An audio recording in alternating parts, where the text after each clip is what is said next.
নমস্কার, আমি ঋদ্ধি।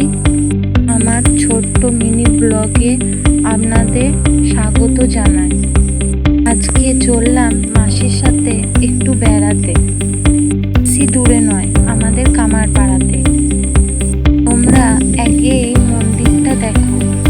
এই মন্দিরটা অনেক পুরনো এবং ঐতিহ্য বহন করে।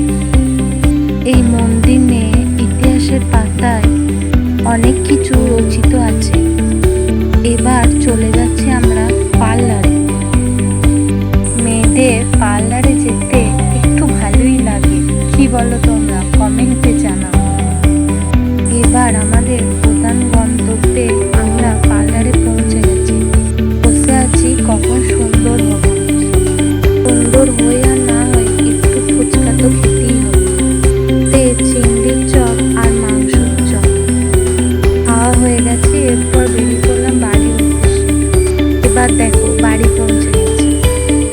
বন্ধুরা, আজকের ব্লগটা এখানেই তাহলে শেষ করি।